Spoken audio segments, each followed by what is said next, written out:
खबर को लेकर जम्मू कश्मीर से आ रही है, जहां पर आपको बता दें कि 28 नवंबर से डीडीसी चुनाव होने वाले हैं। ऐसे में तमाम लोग लोकतंत्र के इस पर्व में हिस्सा लेने के लिए पूरी तरीके से तैयार है। बड़ी खबर आपको बता दें कि 28 नवंबर को जम्मू कश्मीर में डीडीसी चुनाव होंगे और लोगों ने भारी संख्या में अपना मतदान सूची में नाम भी दर्ज करा दिया है।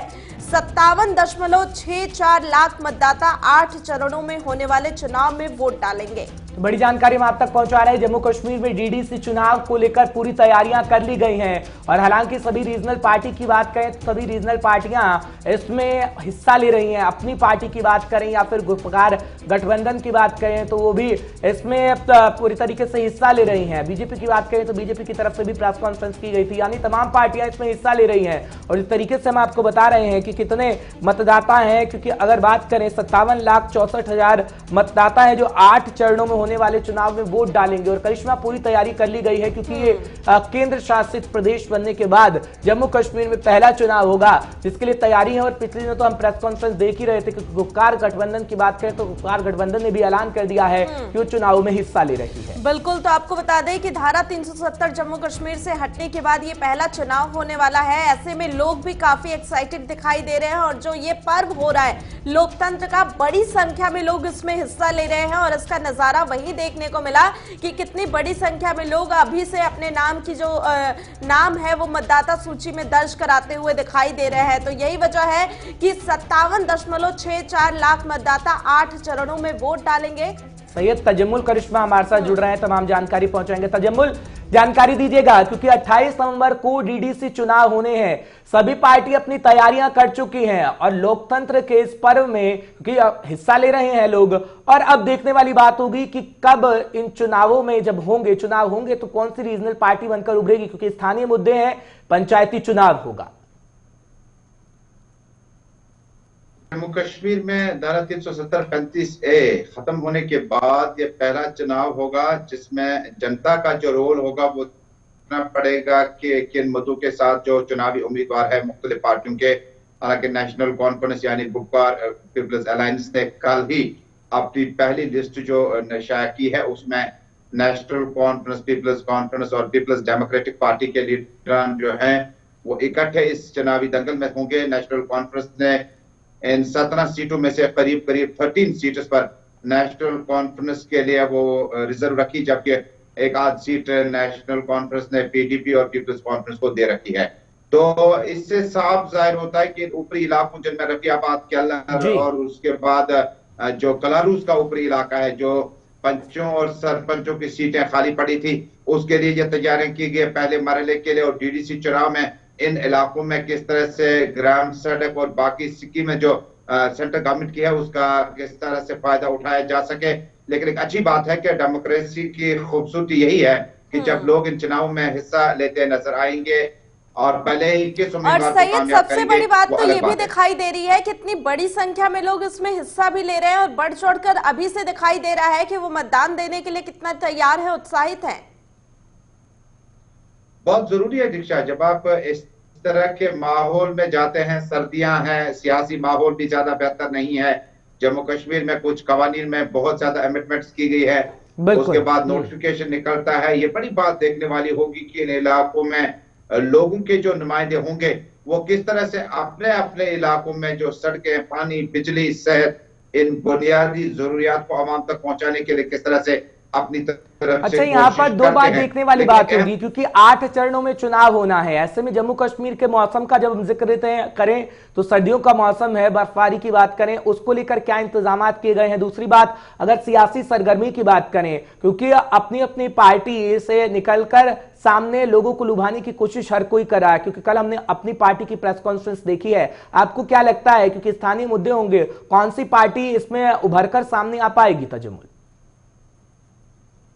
देखिए, मुद्दे, सियासी मुद्दे जो है, चूंकि गुटकार पीपल्स अलायंस ने पहले ही कहा है कि वो अपनी जगह है, लेकिन इन चुनाव में हिस्सा लेकर जो गुटकार डिक्लेरेशन के जो सिग्नेटरीज हैं वो सिर्फ इसलिए हिस्सा लेंगे कि उन जगहों पर बाकी पार्टियां जिनमें अपनी पार्टी या भारतीय जनता पार्टी है अपने पाउन जमाएं, जिसके बाद में उस जमावड़े से निकलना बड़ा मुश्किल होगा।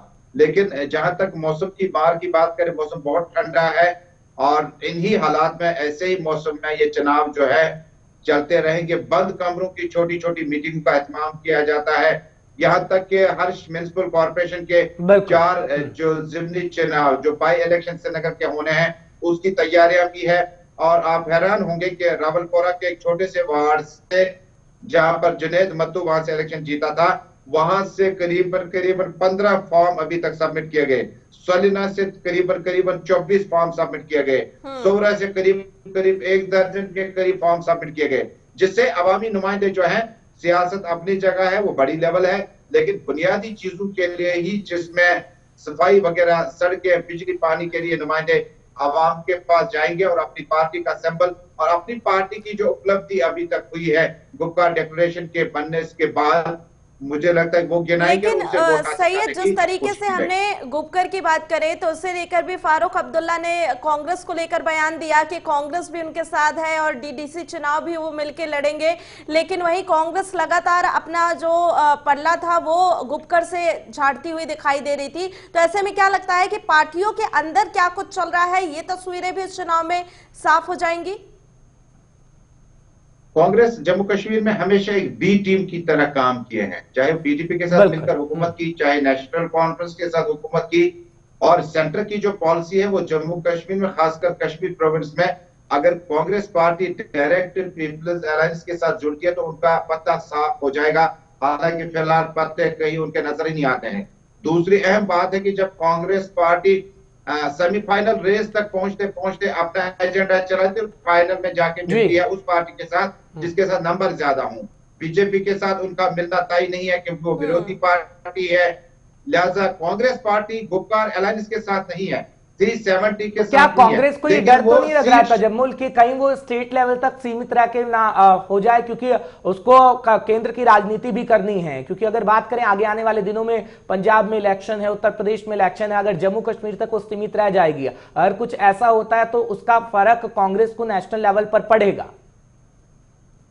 किसी भी नेशनल पार्टी को पड़ सकता है, सिर्फ कांग्रेस को नहीं, बीजेपी को, सीपीआईएम को, बाकी पार्टी को भी पड़ सकता है। क्योंकि जम्मू कश्मीर में विधानसभा की 79 सीटें छोड़कर मुल्क में और भी इलेक्शंस होने हैं और बड़े कैनवास पे होने, लिहाजा Congress party seat sharing arrangements कर सकती है नेशनल कॉन्फ्रेंस, पीडीपी, कांग्रेस और बाकी पार्टियों के साथ मिलकर, पीपल्स कॉन्फ्रेंस के साथ। लेकिन गुपकार अलायंस में उन्होंने कहा कि हम आपके साथ हैं लेकिन मीटिंग में नहीं आएंगे, मीटिंग में हम लोग फिजिकली आपके साथ नहीं है, चोरी छुपे हम आपका साथ देंगे। पर्दे के पीछे एक तरीके से कहा जाता है कि पर्दे के पीछे हैं। अब जरा मुद्दों की बात करते हैं। क्या आपको लगता है कि अब जम्मू कश्मीर की तस्वीर बदलेगी? क्योंकि उपराज्यपाल मनोज सिन्हा की बात करें तो राजनीति में बेहद माहिर है, चुनाव अब हो रहे हैं, क्या जो स्थानीय मुद्दे सामने आते रहे हैं, सड़क, पानी, बिजली, क्या ग्रामीण क्षेत्रों तक अब वो पहुंचेगा? क्योंकि 1990 के दशक के बाद आज तक तो वो देखने को मिला नहीं था जम्मू।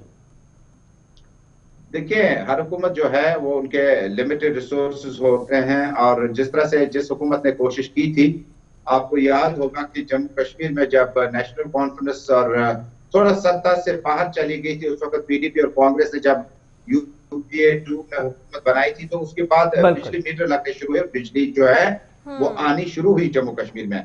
उसके बाद आहिस्ता आहिस्ता डेवलपमेंट, विकास या इस चीज के मुद्दे आगे चलते रहे, लेकिन हालात उतने ज्यादा अच्छे नहीं रहे। मनोज सिन्हा जो कि आप सीजनल पॉलिटिशियन है और आप उप राज्यपाल होने की वजह से मुझे लगता है कि जम्मू कश्मीर में पॉलिटिकल। जी बिल्कुल, बहुत बहुत धन्यवाद सैयद तमाम जानकारी के